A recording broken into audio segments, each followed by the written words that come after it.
Maravilha! Sejam bem-vindos ao canal Postos na Amazônia, nosso curso preparatório para o concurso DENIT 2023. Sejam muito bem-vindos, pessoal, ao concurso DENIT na veia. Espero que estejam se preparando para o nosso concurso do DENIT para os cargos de analista de infraestrutura e analista administrativo, estudando os conteúdos específicos aqui no canal. O teu canal é aqui, se inscreva, deixa o teu like, começa a baixar as apostilas, leia assista às aulas, pessoal?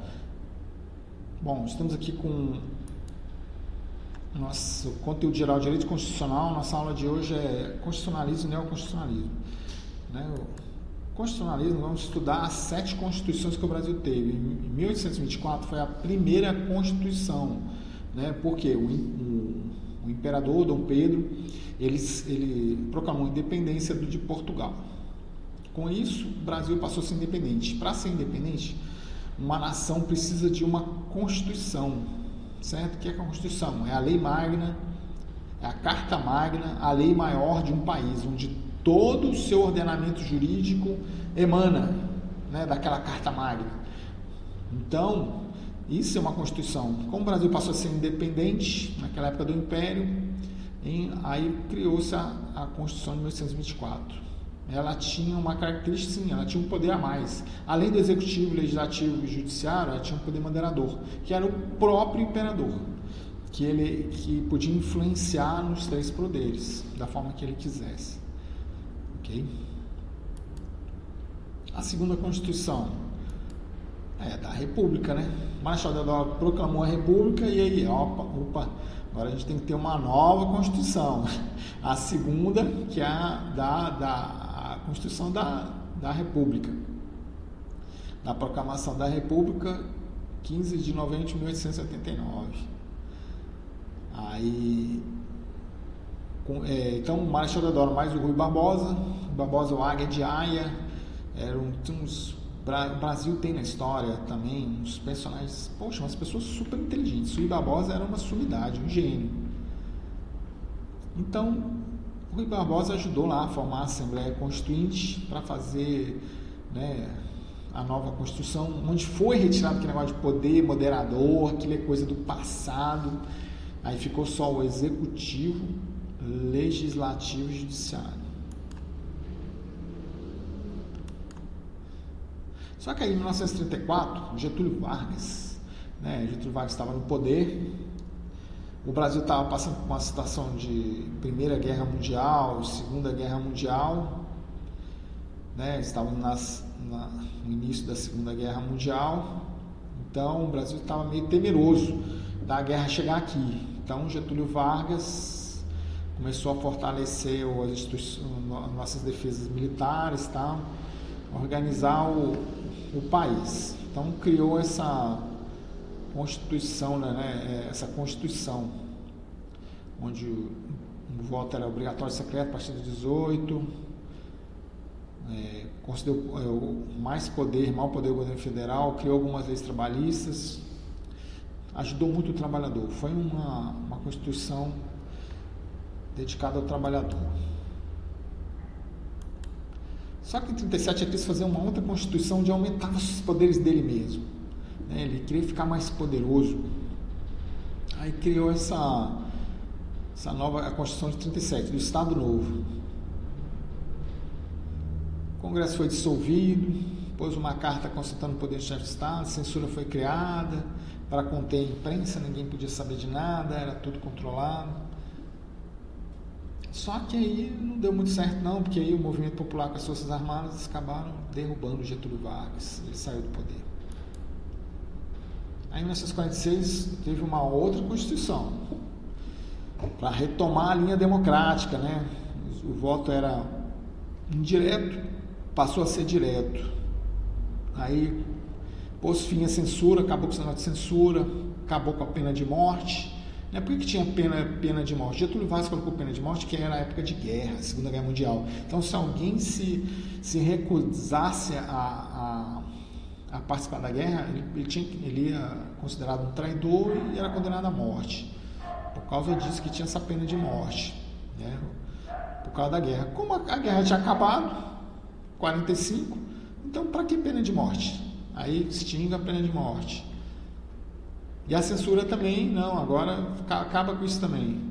Foi uma boa Constituição, reformou o Estado, o município, os poderes, né?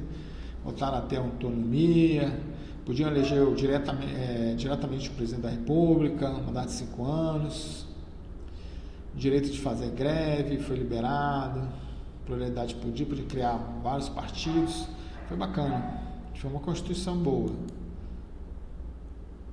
Só que aí, em 1967 veio o regime militar e regredimos, né? Com essa Constituição, aí criou-se uma outra Constituição do autoritarismo para controle do legislativo, foi criada de novo a censura. Então, as eleições não podiam ser mais diretas, tinham que ser indiretas. Então, a gente andou para trás com esse golpe militar. Suspensão de habeas corpus para crimes políticos, quer dizer, o cara cometia um crime político, era preso e não saía mais não. Não tinha habeas corpus para esse tipo de crime. Não, foi 20 anos aí, né? Foi complicada. E finalmente agora a Constituição atual, 1988, que retomou a redemocratização do Brasil, tanto que ela é chamada de Constituição Cidadã. Né? Uma Constituição avançada, meio ambiente, direitos sociais, né? É uma Constituição muito boa. A Constituição de 1988, sensacional. Ampliação dos direitos civis, ela foi considerada pelos direitos humanos a melhor Constituição do mundo. É isso aí. Criou também o STF, reforma do sistema judiciário, tributário, foi muito boa. Por que criou o STF? É um sistema de balanço e contrabalanço, né? Um poder fiscaliza o outro, né?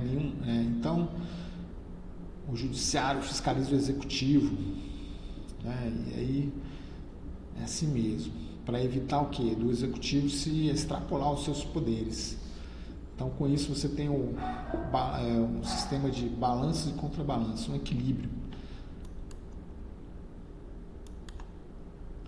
E o neoconstitucionalismo, ou constitucionalismo contemporâneo, também chamado, né?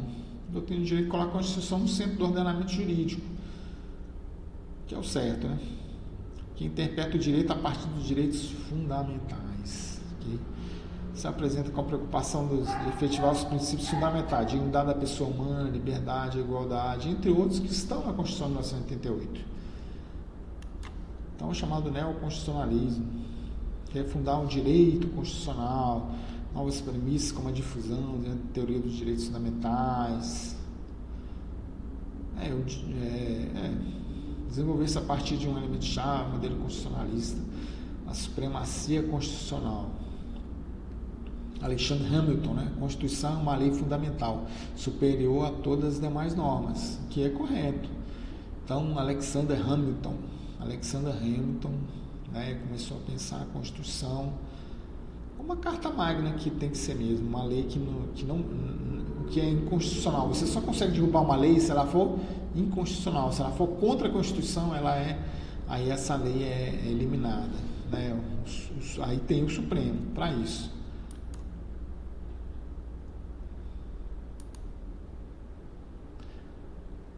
Mas você está no constitucionalismo como uma nova forma de se interpretar o direito, a partir da valorização dos direitos humanos, cuja expressão máxima são os direitos fundamentais constantes nas cartas magnas de cunho democrático. Então, a Constituição de 1988 é uma carta magna democrática. Aí sim, mas aí se for uma Constituição do mal, tiver um golpe militar e cria... Aí o neoconstitucionalismo não é bom não, porque vai ser uma Constituição voltada para o mal, então não, por isso que eu acho que também o neoconstitucionalismo é bom quando é uma Constituição boa, né? Uma Constituição de direitos humanos, sim, aí tudo bem.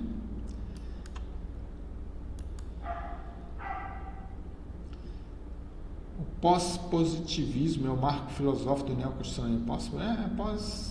Positivismo, a legislação, as leis, o estudo das leis, e aí vem a Carta Magna, que é a lei maior. Visa superar a dicotomia justo, naturalismo e positivismo. ir além da legalidade estrita. Se considera direito posto.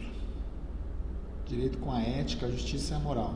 Então a moral é um ramo da ética, que trata dos bons costumes, como eu já falei, né? A moral, bons costumes.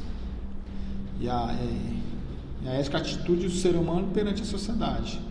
Isso tudo se ocupa a conhecer o homem quanto à moral e os costumes. Então você tem a ética, e da ética sai a moral, que são os costumes, certo? E a ética é o quê? Comportamento do ser humano na sociedade.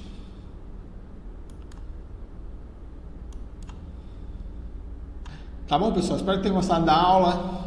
Então, concurso Derite na Veia. Vamos passar nesse concurso. Continue assistindo as aulas aí de conteúdo geral, direito constitucional. Vejo vocês na próxima aula, a Constituição. Shalom, pessoal. Até mais.